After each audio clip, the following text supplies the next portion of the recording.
Good morning, Jonathan. Good morning, Rania. Okay, let's see. It's nice to see you. Good. Okay. It's Okay, working. fantastic. I'm recording, so that's really good. Well, can I just say it's lovely to see you. It's always lovely to see you, albeit, uh, difficult circumstances. There've been difficult circumstances for years now, but I'm really grateful you could join me this morning. So Thank I'm you. what I'm hoping to do, and I think you will be if this kind of works out, you are actually my first guest on what I hope will be a series of conversations, a podcast I'm hoping to do called Only Human. That's my kind of working title. And I think you probably understand without me having to say why Only Human means so much to me. Because it's literally what Yes. we all are at the end of the day. So welcome to you. Welcome to everyone who's hopefully will be watching this at some point. Let me introduce you to all the people who hopefully will be watching this podcast. So really happy to welcome Jonathan Ofir this morning, who is an Israeli Jewish musician, conductor, writer, debater, and activist. He was born in Israel in 1972, and he moved to Denmark in 1995. Jonathan began to engage politically in a public manner, advocating for Palestinian rights against Israeli colonialist oppression, first on social media, but then in the form of published articles, including news reports, political analysis, opinion pieces, and historical essays. And I should have said that you started in 2014 advocating for Palestinian rights. So it's been nearly a decade now that you have been contributing regularly to the US-based news site Mondonuis, among others. And you are a member, Johnson is a member of the Danish group Jews for Just Peace, and it says of 5784. This was something you gave me, so I'm not sure if Yeah. that's a I particular. I can explain it later. Okay, is that the Jewish year? It is because there was a group, existing group, small group, existing before this bigger group Hmm. formed, which and that group formed basically from the demonstrations against the genocide in Gaza. So we asked the other group if we could use that name because we thought it was a good name. And just add like 5784, which is the year 2023, roughly mid Okay. 23 in the Jewish calendar, and that's why. Ah, okay, that's really good to know. It's an interesting explanation. And humanity goes back, what, 80,000 years, 100,000 years as Homo sapiens? So, in the grand scheme of things, we've only been here a few Yeah, moments. it's an undercount. Yeah. It's an undercount. Well, thank you for being here. And I think what I'm hoping people will be interested in is I'm Lebanese. I'm a Lebanese Muslim woman. You're an Israeli Jewish man. And yet, we are both, whether we like it or not, existentially tied to whatever happens in the Levant. So I kind of wanted us to have a free-flowing conversation, um, everything on the table, no expectations, just you know, basically see if we can talk to each other. Maybe there is a future of us talking to each other in the region and um, hopefully reaching justice and peace and liberty for everybody. So my first question was going to be about how you define yourself. So I kind of introduced you, I asked you, for your bio, and I introduced you as an Israeli Jewish musical conductor. So that's how I can think of you, but you live in Denmark. But what are the components of your identity? How do you feel your identity? What is it made up of? Hmm. Well, my identity is partially what you mentioned, and I think our identities are formed by what we do, like the life experiences. But they are also I do relate to the identities that are put upon us. Hmm. And for example, the Jewish and the Israeli. I mean, I do recognize it that those are identities which are institutionalized and in some ways like put upon me in even in the form of documents like a passport. but also in other ways, in the Jewish identity. I mean, I really didn't grow up in a particularly religious Jewish circumstance or family circumstance. Grew up in a kibbutz, which is mostly, mostly considering itself like how would you say, like secular Jewish, as they say. But we did have the Shabbat, the Friday evening ceremonies. I would play the violin in the dining room. We did have the Jewish holidays, and we would study the Bible more than we would study history, I think. And even in that so-called secular Jewish society, funnily enough, when I was in USA, um, I was in the United States of America between 1978 and 1981. I was at the age of 6 to 9, and there the Jewish aspect in terms of ceremonies and so on, it was more pronounced than it was for me in Israel. And that's interesting. often the case. It's not always the case. I mean, there are Jewish communities in Israel which are much more religiously pronounced, Orthodox, the ultra-Orthodox, and so on, than other communities. But it's often so that this was in my family, you see, but when we would do more religious things in the family house in USA than we would in Israel. And I think that the idea of Israel, in the sense of the Jewish state, has for many people become a kind of substitute to say, okay, well, that's the Jewish identity. We don't need to adhere to it by all these ceremonies and things. Like, my grandfather went to a shul, a religious school in his time. But when he came to Israel, he was not connected in this way to the religion. So now, to the Jewish Israeli identity, those two things, I mark them, I think, more publicly than I otherwise would if there was not the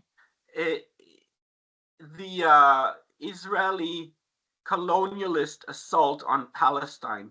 If there was not the genocide on Palestine, then I would probably not, I can't tell you for sure, but I would probably not accentuate all these identity aspects, Israeli, Jewish, every time I say something, in public, in the media, and so on. Why do I do this?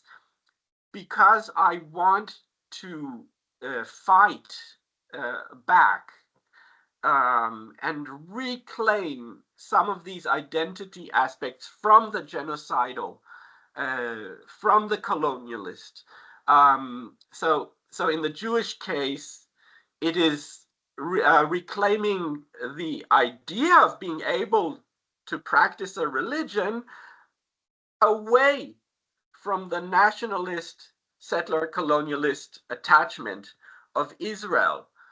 And in the case of Israel, being Israeli, I more mention it as, some people see it as a kind of credibility, okay, you're saying you're Israeli, so it's like you can say some things that we can't say, maybe you know what you're talking about, and so on and so forth.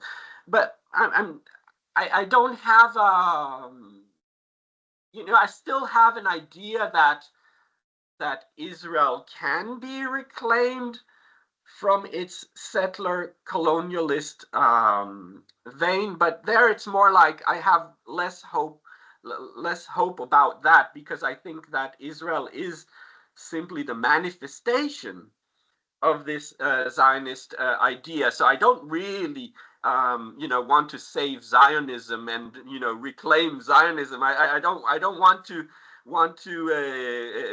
Zionism, the liberal Zionism for the future. That's not my goal. But so I just point out, I see a future simply without Zionism, and without. Can I ask you, were you ever a Zionist? I think I was without having thought it through or defined it. Because in Israel, it's like it's an implicit thing. You grow up with it. Yeah. You grow up with endorsing the Jewish state idea as a kind of must axiom. But when you start actually contextualizing and actually making conscious what you put into those things, what you really think about those things in real life, real politic terms, things become more interesting and more critical. I point to an interesting, I just mentioned it the other day, an interesting survey, which was done by a Israeli woman named Mira Suharov in Haaretz in 2002. Nice cat, Rania. Sorry, she has to muscle in on everything I do, so she's going to be a feature of this podcast, I'm afraid. I have one too, but she's just lying there. Tia has to be part of the thing. So you were saying about this Israeli. So Mira Suharov in Haaretz 2022. You can go and search it. I just put it up the other day on my feed again, because he asks American Jews, and this is interesting because in Israel, I think the attachment to Zionism is much more from birth and obvious, and maybe it's true that whatever 90-something% are that. I don't know exactly there, but she asked American Jews, and they also get Zionism, from their school and upbringing and so on. So it's not that obvious still that they would be not Zionist. So she asked them, "Are you Zionist?"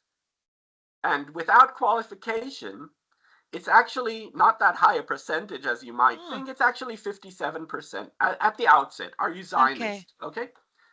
And then she asked them, if I qualified that what I mean by Zionism is about Israel being a Jewish and democratic state, what Israel usually defines itself or wants to define itself as officially, Jewish and democratic state. So that also sounds good, and it goes up to 72%. Again, not extreme, right? But okay, 72%. But then, and this is really the point of it all, the dramatic point, because she asked them then, what if I qualify Zionism as prioritizing the rights of Jews upon non-Jews in Israel? If that's Zionism, how many are you a Zionist? And can you guess, or do you know, like, what percentage said yes? Do you know? I'm assuming it's under 50%. I'm hoping. I'm always hopeful for human nature. Yeah, no, it's fine. It's interesting to hear you say that, but I will surprise you. Okay. It's actually down to 10%. Oh, see, that my belief in the goodness of humanity, hopefully, is still there. So they don't want to actually victimize anybody else. They don't want to take the rights of anybody else. Yeah. That's how I'm interpreting that answer. Yeah, their answer. Yeah, somehow when she said, let's just pause and think about this, right? She said prioritizing the rights of Jews upon non-Jews in Israel. So now, if you ask me about that description, that is unequivocally true of Zionism. It is absolutely a description of Zionism. Per 2021, the Israeli NGO B'Tselem issued their report, position paper, about Israeli apartheid. They said this is a regime of Jewish supremacy from the river to the sea. This is apartheid.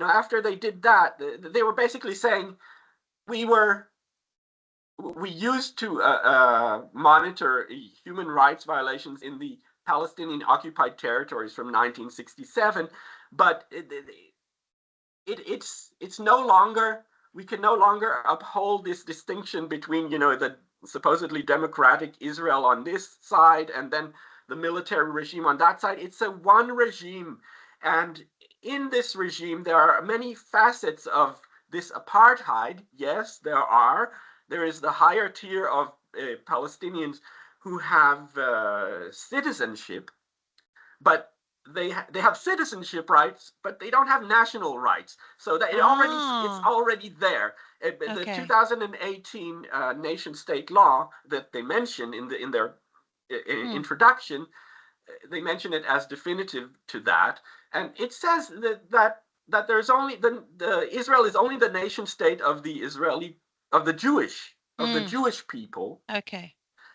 So that means that at best, if you're not Jewish, you can have citizenship rights, but not national rights. And it's hard for people to understand exactly what that means, but there's a myriad of discriminatory laws. You can look up a Adala database of discriminatory laws, over 60 laws, that in one way or another discriminate against Palestinian citizens. And then it goes down. Then you have, the occupied, or the people under the flagrantly illegally annexed East Jerusalem.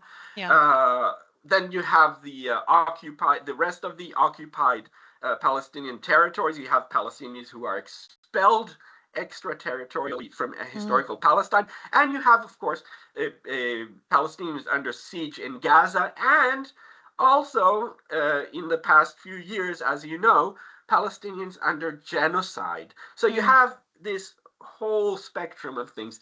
But just to come back to that survey, to say that it is a prioritization of the rights of non-Jews upon the rights of, the rights of Jews upon the rights of non-Jews in Israel is like, duh, that's obviously what Zionism is about. And if they made it conscious to themselves that this is the case, it would be 10%. Yeah. So what you're saying is that it's almost that the rules are there. The Jews are prioritized. You also, I think that you mentioned that internally, a lot of Palestinians displaced from 1948 were not allowed to go back to their villages and their towns, and over 400 villages and towns were erased. Literally, their names erased from the map. Forests put up upon them. But it's interesting because what I'm understanding is that the discriminatory laws are there, and actually it is an apartheid state, even within Israel proper, as they say, and yet the Israeli public, the Jewish Israeli public, don't want to know that. They're just still living under the illusion it's a democracy. Everyone has the same rights. Yeah. So first, I'll correct, that was a bit of an undercount, Rania. Ilan Pape notes in his The Ethnic Cleansing of Palestine, which I read in 2009. So 531 villages. There are counts which are of more than 600. It depends if you actually count the hamlets and so on. There's different countings, but that was an undercount. And the kibbutz where I was born and raised is one example. It took me actually 10 years after having read the book to actually locate that, hey, there was the village of Khirbet al-Manshia under my feet, ethnically cleansed, destroyed, and nothing is left of it but a cactus, but a sabr. And no one talked about it. I suddenly get this interview with my grandmother, a transcript of it from the kibbutz archive, and she mentions it in 1991, and it's buried in some archive. Okay, that there was a Khirbet al-Manshia. She was living on the other side of the road when it was still there, and it's something that people just do not want to hear about. So I think that the reason why there is not the 10% adherence to Zionism, at least among American Jews, but the more. Is it around the 57? Depends what they think about it, the reason why there is more support for Zionism is because of its propaganda. Mm. It manages to manufacture the propaganda of Israel being a Jewish and particularly a democratic. It's Yes, not the that's. Jewish, it's Jewish and democratic As an state. Arab, I hear that all the time. As a Lebanese, the only democracy in the Middle East, and I have to say to people, we do have elections in Lebanon. We are actually a democracy. We might, whatever it is, we are also a democracy. But we do get that, literally beaten on the head, over the head with it all the time. Yeah. Like, you Arabs are backwards. You Arabs do not know democracy. Israel is the only democracy. Yeah. And it's not all that singularity, you know, when you hear the only democracy, Yeah. there are more singularities belonging to Zionism than that. There's the Jewish state, and it's very important for it to be singular, right? Yeah. Because it's like any critique or condemnation of Israel is condemnation of the only Jewish state, and you see these Hasparists repeating it. And there's also another one, the most moral army in the world. Oh, yeah. And it's like, and now you have to think like what universe is it you are living in? Is it also the most moral army in the universe? You know, But they still, I mean, it's still repeated here, despite 2 years of the most public and documented genocide. It's still the thing, people are still repeating the same, you know, mantras, the democracy, the most moral art, all of that. Why? Why do you think there is this? Almost and mainly in Western institutions, the governments and the mainstream media, the ordinary people are actually have far more sense and have seen it for themselves. But why this persistence in this narrative around Israel? Well, what do you think is behind it? I think it's a compensation.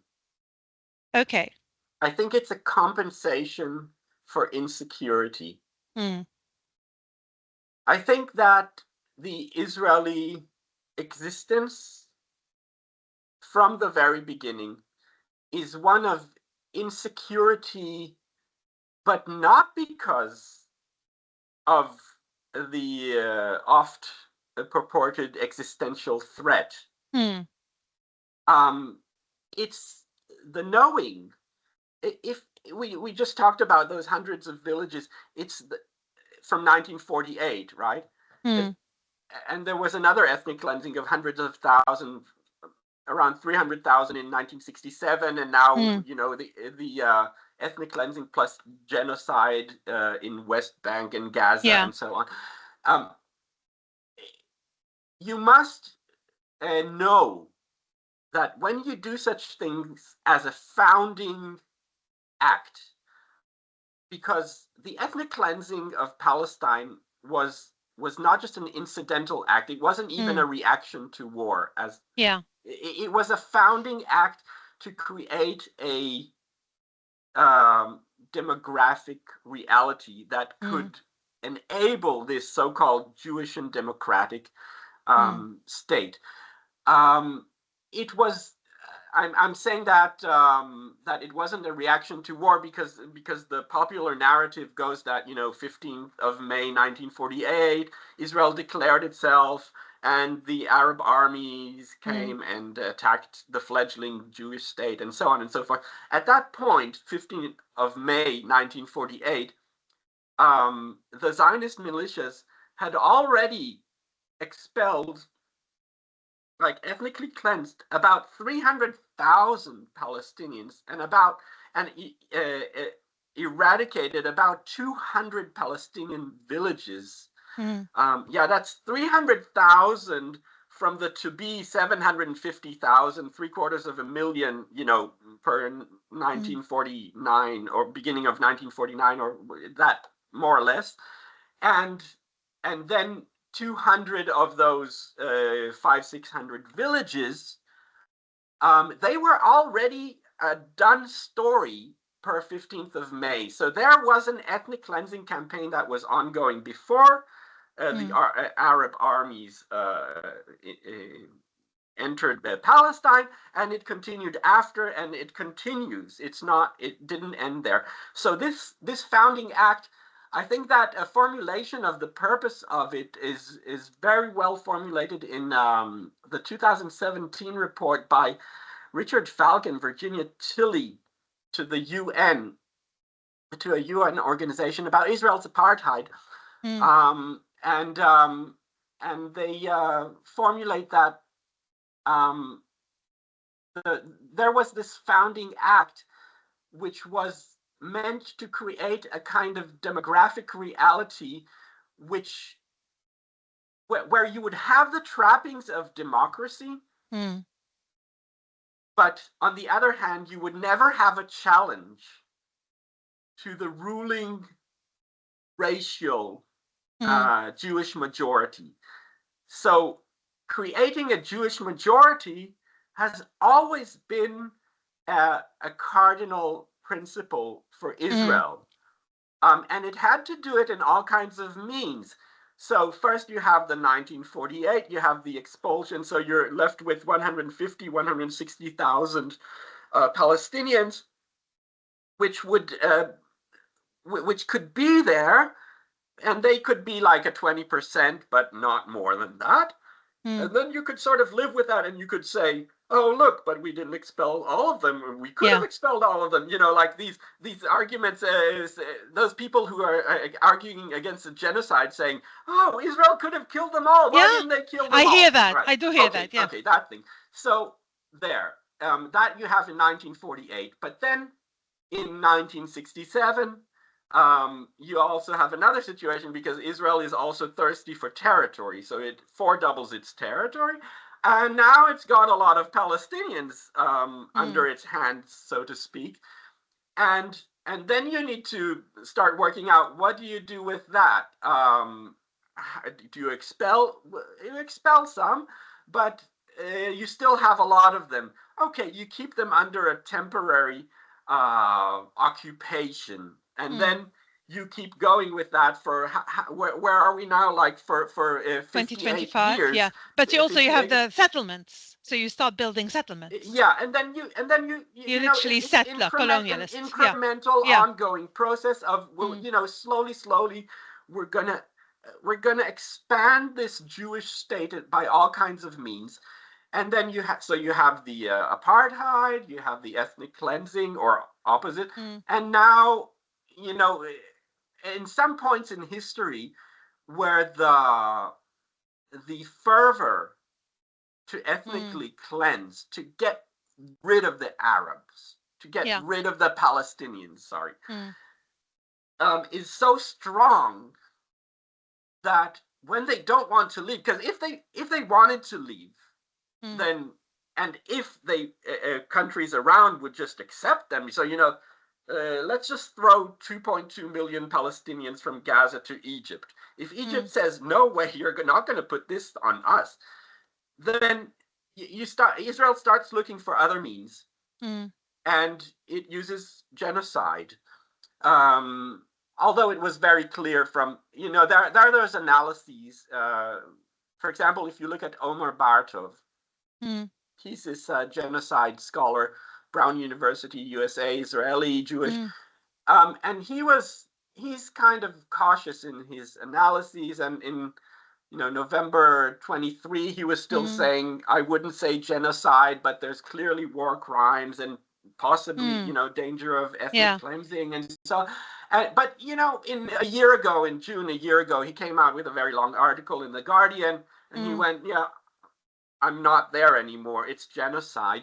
But he kind of points out that there's a connection between the two things, ethnic cleansing, genocide, because what I said, if you try to ethnically cleanse a population, they don't want to leave, you use genocidal means, it becomes a genocide. So there's that analysis of it. But I would say if you looked at what Israeli leaders were saying on day one, really, October 7th, or day 2 or 3, and many days after, it was very clear. It was very clear what they were doing, what they wanted to do, and what they were actually doing.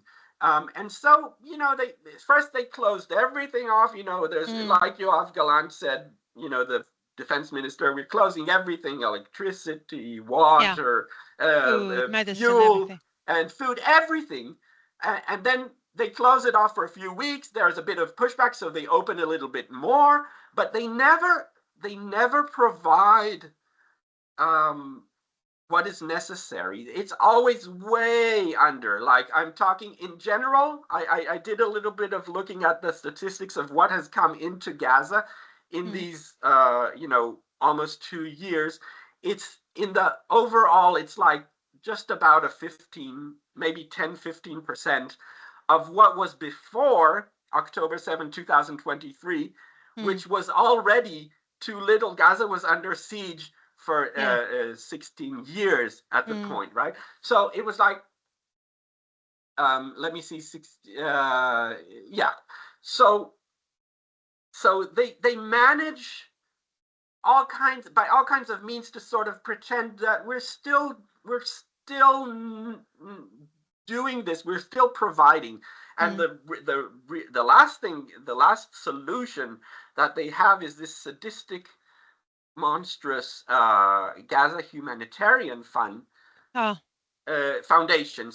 Gaza Humanitarian Foundation, which is with its 4 locations, is basically corralling people into death traps and using bombings and shootings to signal to them that they came too early or that they should disperse. So you have it's unbelievable to look at these things and read, over the first month, you have dozens, just about 20 people per day, just in those at centers, least something 40 or starving more. people.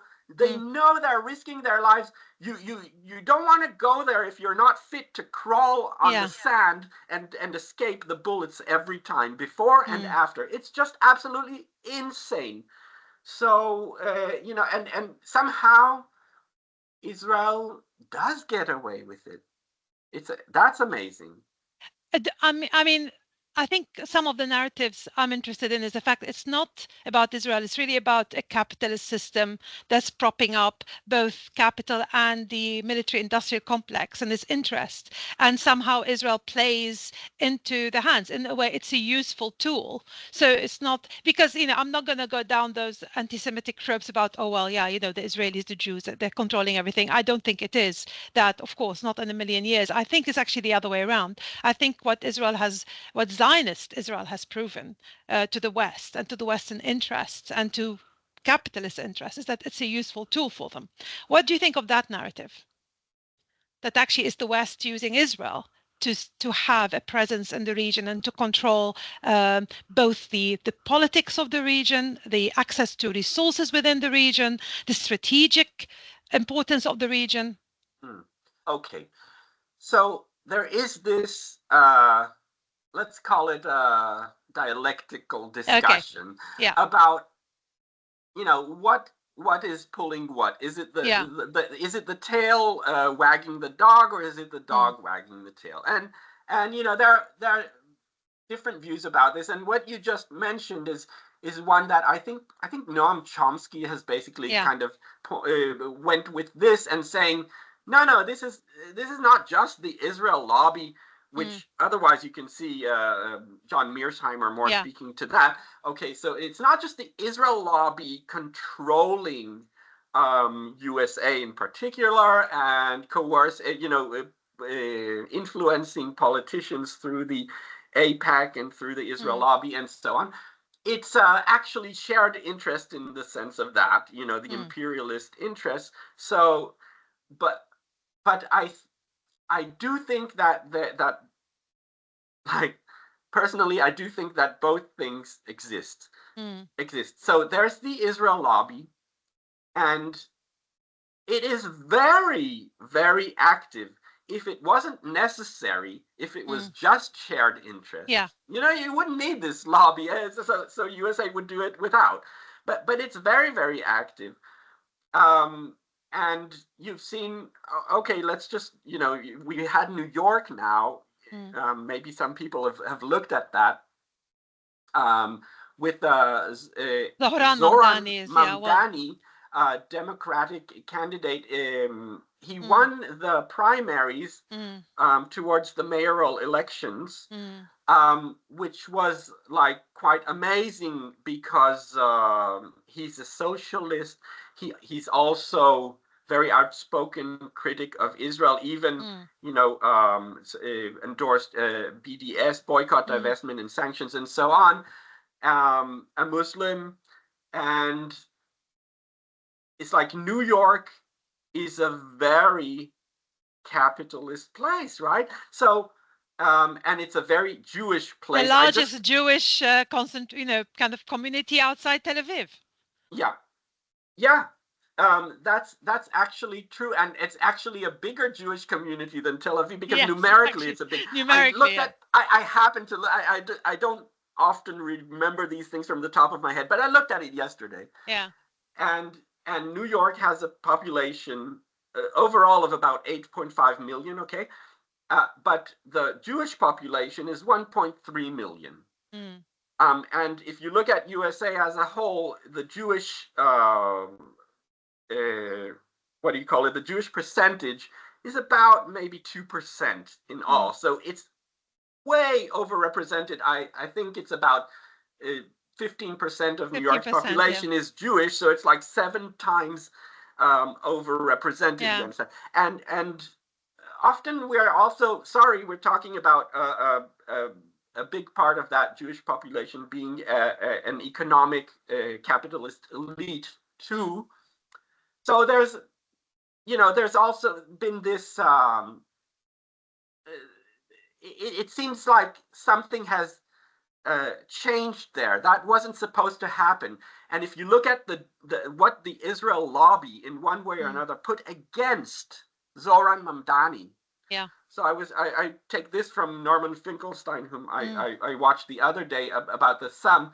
He was saying it was about $30 million against mm. Mamdani in one way or another. They were sending him he got like 7 envelopes with paper against don't vote for Mamdani, right? Wow.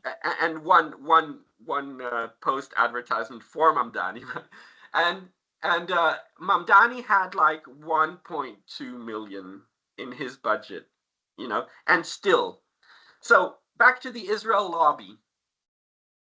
So the Israel lobby is investing a lot of energy, money and energy into its propaganda, and now it's doing it even more because the realities are hard to miss. Mm, It's like if you want to say it's not a genocide, you have to work really, really overtime to mm. explain to us how those actions and those statements are not genocidal, right? So I think they do work on overtime and at times more than others. But to your question, so I think the reason why it succeeds, it shouldn't have succeeded even with $30 billion of propaganda money. It shouldn't have succeeded to still um, influence the West Mm. to support Israel in a genocide. It Yeah. shouldn't have succeeded, but it succeeds because, in addition to the effort, Mm. there is the reaction, Yeah. and they know it. They know it works. Mm. And I have to, regretfully say that I see how it works here. You someone. Okay, I'll give you an example here. Yeah. Okay, Denmark. The Copenhagen municipality, and I Mm. expect this not to be known internationally because it's still. Oh well, actually it is. I'll tell you how. Okay, Okay. Copenhagen municipality, Thursday last week, they voted on a plan to fight racism Okay. in schools. It's All a right. it's a it's a plan for schools to fight racism. Inside the plan, if you go into there, um, you're going to see that there's all kinds of racism, Islamophobia, there's anti-Semitism, the anti-Jewish, there's anti-black, and so on. They mention it, and they're gonna address it all. So they bring it to a vote, and then the right-wing parties in the municipality, they go, we want to add in the main description of the initiative anti-Semitism as a separate item. And so the parties, other parties, like more on the left, they go like, wait, you want us to mention anti-Semitism? So how is it going to sound? Okay, they want to add that this is a plan against anti-Semitism and racism, discrimination, and racism. But if you put anti-Semitism as a separate item, are we going to start putting Islamophobia? Are we going to start putting them all? Yeah. We have already included it. No. And they shamed them. And the conservative politician said, I can't understand that you won't recognize that this is a problem that is exceptional. It has existed for 2,000 years, and it needs to be defined as a separate item. Okay, so these parties on the left, they vote against adding anti-Semitism as a separate item. It goes like 40 to 30 or something, and it passes with the extra mentioning. But the whole story becomes a story about why those parties refused to fight anti-Semitism. So they're anti-Semitic, And the next thing that happens is, so you get these right-wing tabloid journalists here. They go and approach an Israeli minister, Amichai Shikli, who is the diaspora minister responsible for fighting anti-Semitism internationally, right? Okay. In March, he tried to make this, I wrote about this in Mondoweiss, you can see it. He tried to make this conference. He got so many extreme far-right politicians who have a history of anti-Jewish, like anti-Semitism, that the whole thing almost fell apart, because even people from the Anti-Defamation League and Ephraim Mirvis from UK, and they wanted to not participate. They withdrew because they wouldn't be seen with these people. So so they contact Amichai Shikli, that minister, and he already has a statement about what is going on in the Copenhagen municipality. This is just an expression of how the European far left is in the hands of the Islamists. And they just don't want to upset their voters, and that's why they don't want to fight anti-Semitism. That's how they do it.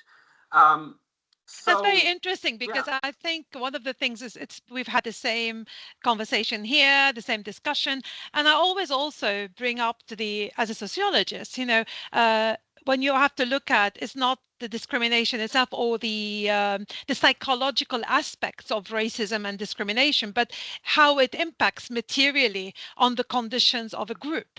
So when you actually look at, and it's not about a victimhood league table, it's nothing to do with that, but when you are actually enacting policy, you need to see if there's a different kinds of racism impact on the material conditions, the access to services, to education, to work, to housing, to health. And how does that do? Because it might be that there are some sentiments that are negative, but actually, beside the sentiment, that group that received these sentiments is still materially doing really, really well. Whereas another group doesn't just have to deal with the sentiments that are negative, but a whole raft of structural discrimination that actually really stops them. But I think maybe that's a discussion for another time. But whenever you try to actually, I just want to speak into that, into the structural racism, because it's related to what I told about before. You see, earlier in the year, in February, a plan against racism in general finally came out from the government. It was awaited for 3 years. And in the meanwhile, 2 exceptional special plans against anti-Semitism were issued. So finally it came out. And do you know what was mentioned in it? They mentioned once again, that's okay, they mentioned once again anti-Semitism and the Jews and Jewish institutions. They even mentioned Greenland, Nunavut, Greenland, racism, because now we have this, it's a bit current with the USA and okay. Trump wanting to have and it. But do you know who was not mentioned? The Muslims? Right? Not Really? a word. Not a word. And it's by Sorry. far the most discriminated community. Because for a lot of Muslims as well, it's a intersectionality between against Islamophobia, so the fear of Islam, but also racism in terms of ethnic racism, and that a lot of us are from different ethnic backgrounds, or we have not assimilated. So our names are distinctly maybe Asian, Arabic, Indian, Indonesian, African. We have the mostly the darker skin, so I think it's in the intersectionality of other different discriminations that kind of make it even worse for the conditions, for the material conditions of these groups, of Muslim groups. Yes. But that's interesting that they didn't even mention that. No.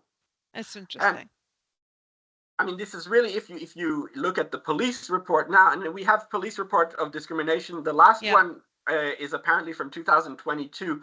They're very late in publishing, but as far as I've seen, and there's a definition of hate crime in terms of under the definition of religion. So there is Muslim. And that's and I do recognize that there are a larger population than the Jews here, so there's more of that crime numerically. But still, not to mention them is it's interesting to say the least. And I realize that it's not just we call it a religious marker like Muslims, but it's also become a kind of in the perception, in the racist perception, it's become a kind of racial or ethnic or understanding of people, or a way to kind of signify or define people, and then you don't go to every person who looks like a Muslim and ask them, and maybe they're actually Christian Arab, or Sikh, like some Sikh people were attacked, I think, after 9/11 because the view was like they look Muslim, whatever Muslim is. But the interesting thing as well, and I remember thinking a lot about that during the Bosnia War, that Europe has for a long time, and I think at one point the head of NATO said Islam is the next threat to NATO or to Europe. I have an old economist, it was the clash of civilization that was coming. So Islam and the Muslim world has been seen for a long time as alien to Europe. And yet when Bosnia happened, it seemed that a lot of people were surprised that Bosnia was a majority Muslim country. And it's like, oh my goodness, these are white, blue-eyed people who are Europeans and they're Muslims. How can that be? Right. And that was I remember then very clearly that it was quite a shock that there actually is a majority Muslim European country, and they're not brown, and they're not immigrants. They're literally Europeans. Yeah. But then apparently I didn't know that there is a Muslim population in Poland, there is in Romania, and these are kind of ethnic Europeans or ethnic Polish, ethnic Romanians. But so as a Muslim person who's been talking about identity, you were saying earlier, and how recent events have changed the way I see my identity. So I've been living in Britain 43 years, but since the genocide and the reaction to it and the official reaction to it, I actually now say I'm a Lebanese Arab with a British passport. I don't want to claim I mean, although I am more British than some British, I know that is part of who I am.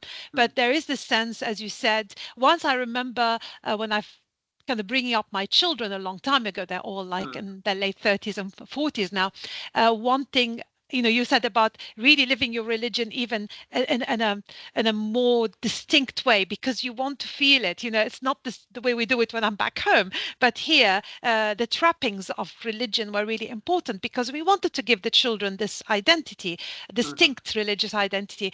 But again, recently, it's again about the fact that how am I? What's my position within Europe, within Britain, when this is happening? or both to Palestine and to Lebanon, because Lebanon has also endured and still endures daily Israeli bombings, by the way, in the south. And people are dying on a daily basis, but Yeah, it doesn't yeah. even make the news. So that kind of identity comes to the fore. I'm looking at the time and I want to bring us to two things. One, resistance. And I want to know, because we are all in the, we're talking to each other and we're both trying to be activists in whatever way we can to stand for justice, for liberty, to fight against the genocide. But also we live in Europe and we're trying to counteract the narrative, that mainstream narrative. So what does resistance going forward look to you? And what price resistance? Because I'm aware that you probably have paid a price for resistance. So it's a two-side question. What does it look like for us living in Europe as, being on the same, fighting the same battle? So our resistance, what will it look in the future, and what price? What price have you paid, and what price do you think we're going to be asked to pay? Yeah. So when you say resistance,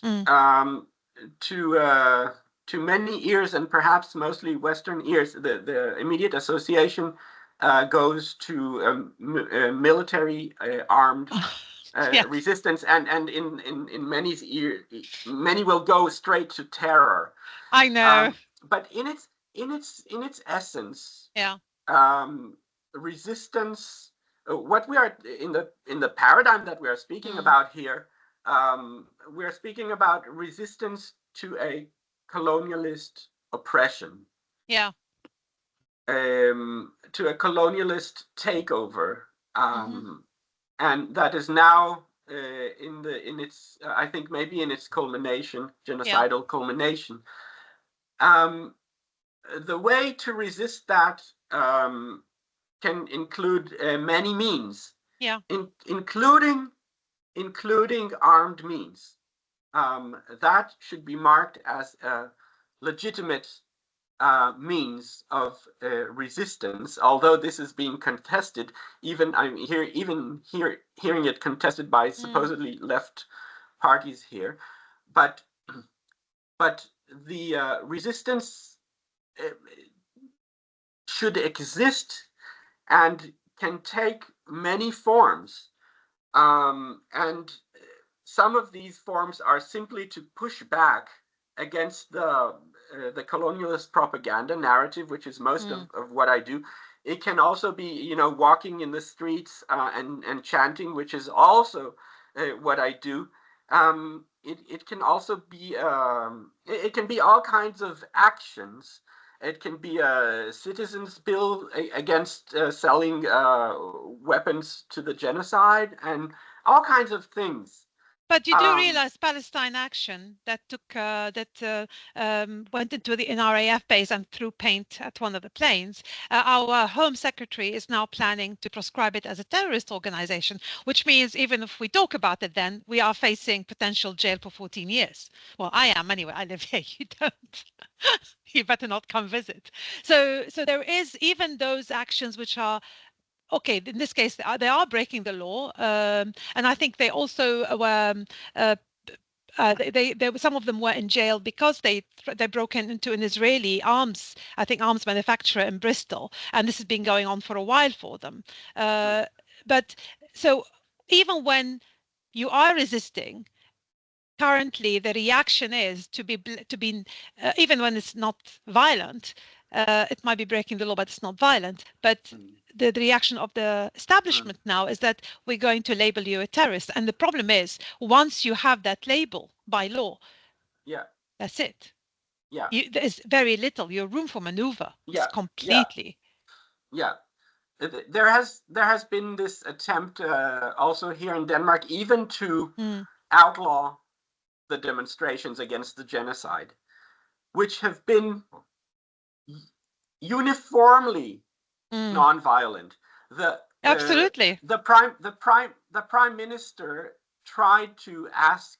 She basically asked the justice minister, is there a way to outlaw these demonstrations? And it was a problem because it was under freedom of expression. Mm, Um, but somehow they started working with, when they work with the IHRA definition of anti-Semitism, the International Holocaust Remembrance Alliance, which has been introduced here already, Yeah, in the we have it here plans as well. for anti-Semitism, with an attempt to kind of limit it, but the Jewish community pulls it and opens it up and so on. So there has been this attempt to label the demonstrations as possibly, possibly anti-Semitic, and certainly in the popular discourse. And if we said, from the river to the sea, Palestine will be free. So it's like, it's not going to help you that I'm going to remind everyone of B'Tselem's report of a state of Jewish supremacy from the river to the sea. It's apartheid. It's like, that's probably not going to feature in many places. In the media discourse, even a leftist paper will say, it's controversial because it can be seen as anti-Semitic, because it suggests that Palestine will overtake what is now Israel. And, I've seen this language in a leftist newspaper. So, or left newspaper, Information. So, that's the level of discourse. Basically, what we need to see, I think, is that there is an overall attempt to shut down any critique of condemnation or condemnation of Israel. And of course, there are the more extreme, the cases which are more physically, more physical, but then there are the rhetorical cases, and there is a crackdown on that in all So how kinds do of we ways. resist? And I'm not talking about armed resistance here. I'm talking about our resistance here in Europe. How do we resist? Yeah. Well, here I think the question is, it requires courage. And I think many people are intimidated. They are intimidated for, you could say it's for a good reason. They can see what is going on. Yes. Anyone minutely expressing understanding for this armed resistance that I just said, oh, is supporting terror, and let's look at their let's look even at whether they are legally in Denmark, and how did they get their citizenship, and we have cases like that. Yeah. So they can see, oh, this is so dangerous. I get people approaching me, a woman asked me, what do you think? I wrote this article. They want to publish it in a paper. I'm worried that they might try to revoke my citizenship like this other woman. What do you think about this? And I told her, well, it looks solid. I haven't even read the whole thing. I mean, the paper, you got the paper in a way protecting you editorially. They said it's okay. Her husband says she should do it. She's afraid for her children. And I told her, I understand it, but we also need to think about our children in terms of which future they're going to grow up in. And if this is a future that is going to be defined in this way by genocide, and genocide is permissible when Israel does it or when our friends do it, if they're going to grow up in that world, we have to think about what world we're introducing to them by not speaking out against it, by not resisting it. So on the one hand, courage, but also, a real consideration of what is going to happen if we don't. Yeah. It's not just because we want to. I have so many other things that I would like to do and would have done in my life right now, and in the past 2 years. I would have done so much else, believe me. I hate this stuff, Rania. I would so much more like to go and study my Chopin score, which I will do because I'm going to perform it, but for me, it's more the sense of a moral obligation, because that baby who just starved to death, and the other day, is not gonna. They're not gonna grow up to play violin. They're not gonna grow up to perform Chopin. They're not gonna grow up to become lawyers or scientists or whatever. They are just not going to grow up. It's over for them. Yeah. We have to have a basic adherence to some things which are so basic for our existence, for what we really, without cynicism, should call civilization, that it's supposed to override those fears. And I realize that many people just don't feel that they want to invest themselves in this way, like maybe you and maybe me and maybe others, activists and so on, do. And I'm not even speaking about sacrificing their lives, because some people sacrifice their lives for this resistance. Yeah. Really do. Yeah. So they look at it and they think maybe I don't want to pay that price. And I get it, but I'm not going to like force it upon them. I'd rather do what we're doing now. So we speak for it. We do what we can. We encourage it, and I think that in time more people will become encouraged by this, because I also get this from people. They're telling me, it's crazy, as a musician. So I'm getting various musicians come up to me, like a singer here, another singer there, another player there, and they're saying to me, "Oh, I'm reading what you're writing, and it's really great, and you're the only one who can say these things, and we don't know if you know, but so many people are reading it," and so on. And on the one hand, they're saying these things, but it's very rare to see even a like on the social media from these people, because they are afraid. They know that people are keeping an eye, and if they put a like on that, what I just said there, they're going to have trouble with this and that and the other. So I know there's this world of people who are quiet.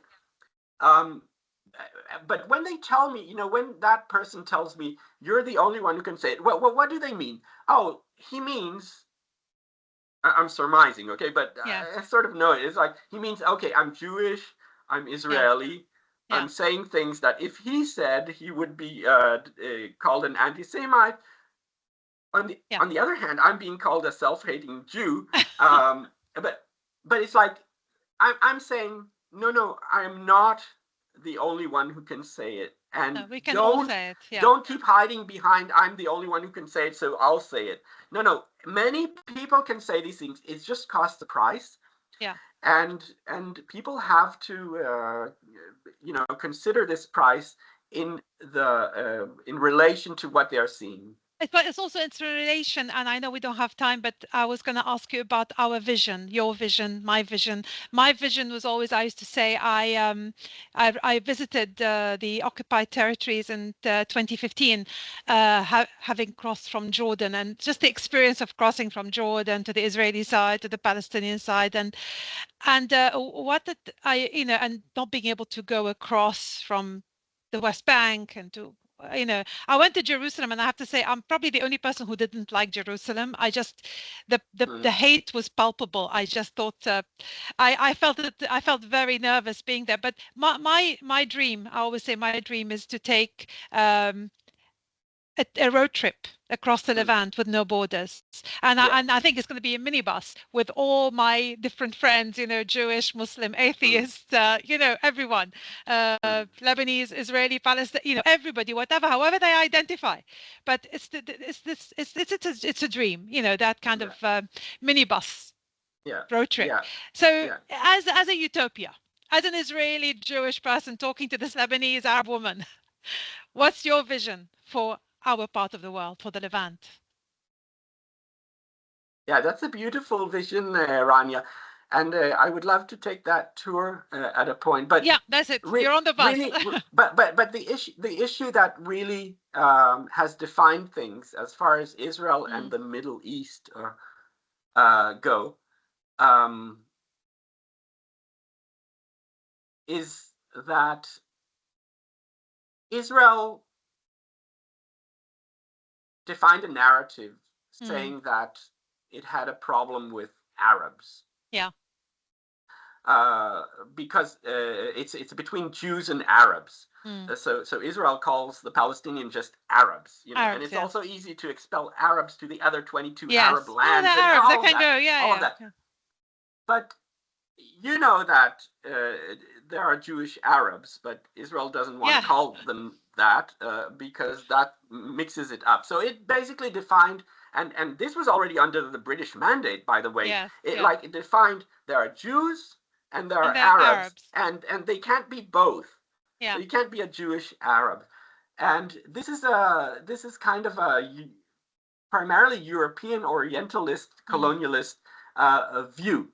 But the Palestinians were not expelled because they were Arabs. Yeah. They were expelled not even because they were Palestinians. Yes. They were expelled, and they are being expelled because they are not Jewish. And for the Zionist view, this is the crux of it. It needs to create a Jewish demographic majority as the prime goal of its project. Yeah. And this is what is defining and creating all of the so-called conflicts that we are seeing there. So for me, as one who sees a future without Zionism, I have no problem seeing that. And I think Israel and Zionists, they have an imagination that we can override that problem. So they did the Abraham Accords, and then you see Israelis appearing in Doha and so on. Yeah. Okay, because if they just normalize with us, but normalize with what? You're a fucking genocidal state. You want that to be seen as normal?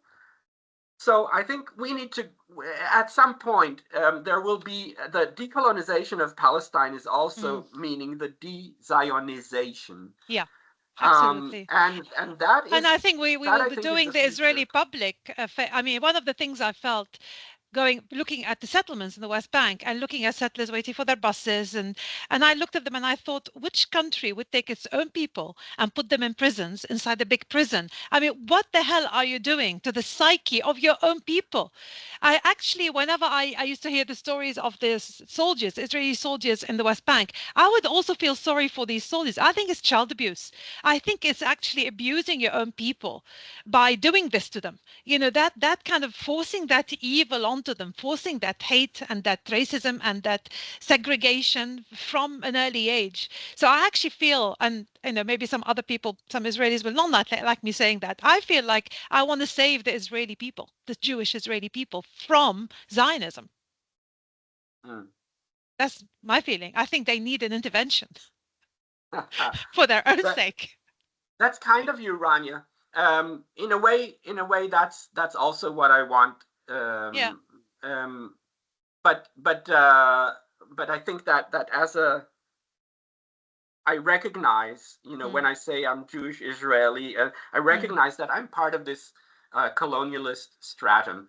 So I'm not going to go. I don't think it's my place to go. I'll help myself. What's best for me now? Because the whole Zionist venture is a nationalistly narcissist program. So we've got to focus upon what destruction we have caused around us, and that venture to decolonize and rectify that will obviously reflect back. But first thing is first. Okay, thank you, Jonathan. It went very quickly. I could talk to you for hours and hours, but I know you have some more music to go and play. Here, yeah, I have One day I really look forward to being at one of your concerts in Denmark and maybe in a free Palestine. Who knows? Or Lebanon, in Beirut. Come and play in Beirut. Inshallah.